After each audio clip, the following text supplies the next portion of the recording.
abokina ka shiga cikin gidan ne shike wallahi kai amma da kake gani ko bari shiga kake da ka biyo zan biyo ka ba ina wuce ina jiran ka wallahi ba zan biyo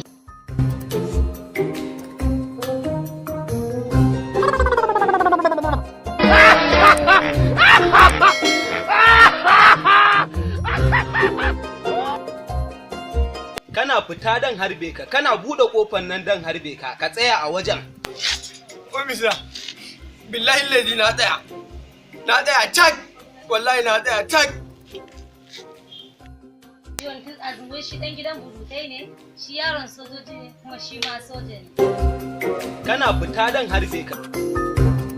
zo nan ka zo nan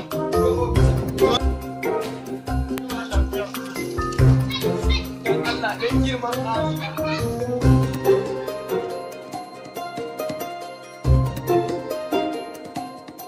din girman Allah ka yi haƙuri wallahi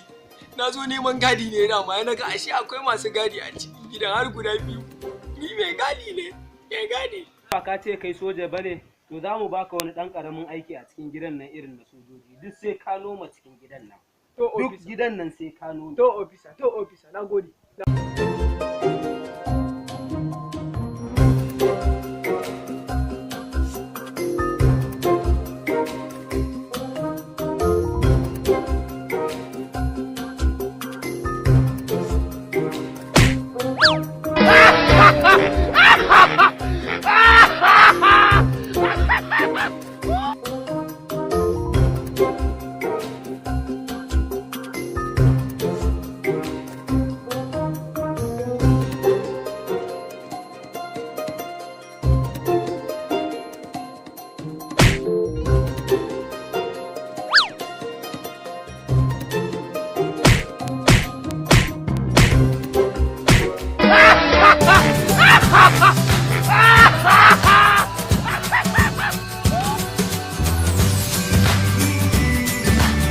Ku yi subscribing channel namu domin samun comedy mu a kowane lokaci kuma ku danna wannan bell icon domin kowane lokaci ya dinga tunatar da ku comedy mu idan muka uploading nashi Arewa Official.